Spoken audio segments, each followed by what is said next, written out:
Pela alusão a uma ciência da escritura guiada pela metáfora, pela metafísica e pela teologia, não visamos aqui apenas aos preconceitos teológicos que, no momento e lugar referenciáveis, infletiram ou reprimiram a teoria do signo escrito nos séculos 17 e 18. Falaremos a seu respeito mais adiante a propósito do livro de M.V. David.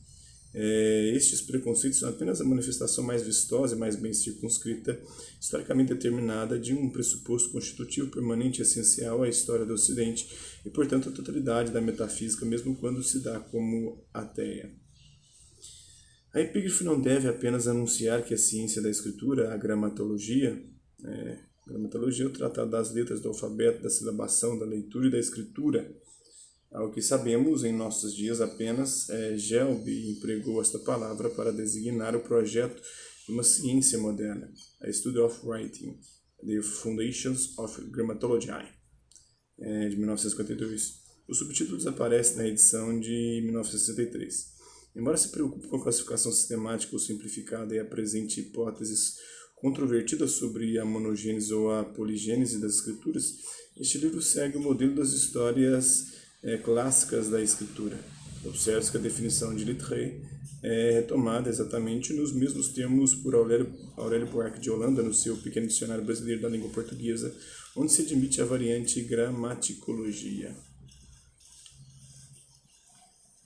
Continuando, espalha pelo mundo os signos de sua liberação por meio de esforços decisivos. Estes esforços são necessariamente discretos e dispersos, quase imperceptíveis. Isso se deve ao seu sentido e à natureza do meio em que produzem sua operação. Desejaríamos principalmente sugerir que, por mais necessária e fecunda que seja a sua empresa, e ainda que, na melhor das hipóteses, ela superasse todos os obstáculos técnicos e epistemológicos, todos os entraves teológicos e metafísica até agora a limitaram, uma tal ciência da escritura corre o risco de nunca vir à luz como tal e sob esse nome, de nunca poder definir a unidade do seu projeto e do seu objeto, de não poder escrever o discurso do seu método, nem descrever os limites de seu campo, por razões essenciais. A unidade de tudo o que se deixa visar hoje através dos mais diversos conceitos da ciência e da descolocar, termo pelo qual traduzimos o verbo francês dislocar. Este difere de déplacer, deslocar, bem mais frequente por incluir uma ideia de violência no movimento que imprime. Também tem um sentido importante no nosso contexto de efetuar o desejo de um locatário do seu alojamento, nota dos tradutores. Referenciar verbo pelo qual traduzimos o francês repérer,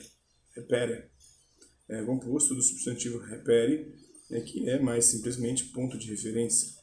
O verbo derivado indica a ação de colocar ou instalar pontos de referência que podem, em sentido mais concreto, ser postes ou marcos numa estrada, ou também a operação que introduz marcos de referência num texto, nota dos tradutores. Então, por razões essenciais, a unidade de tudo que se deixa visar hoje, através dos mais diversos conceitos da ciência e da escritura, está determinada, em princípio, com maior ou menor segredo, mas sempre por uma época histórica metafísica cuja clausura nos limitamos a entrever. Não dizemos cujo fim.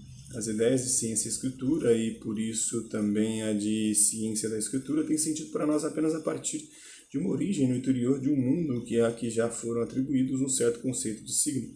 Vemos mais adiante o conceito de signo e um certo conceito das relações entre fala e escritura. Relação muito determinada, apesar do seu privilégio, apesar de sua necessidade, da abertura de campo que regiu durante alguns milênios. Sobretudo no Ocidente, a ponto de hoje nele poder produzir sua descolocação e denunciar por si mesma seus limites. Talvez a meditação paciente e a investigação rigorosa em volta do que ainda se denomina provisoriamente escritura, em vez de permanecerem aquém de uma ciência da escritura ou de a repelirem por alguma reação obscurantista, deixando ao contrário desenvolver sua positividade ao máximo de suas possibilidades, seja a errância de um pensamento fiel e atento ao mundo irredutivelmente, por vir que se anuncia no presente para além da clausura do saber. O futuro só se pode antecipar na forma do perigo absoluto.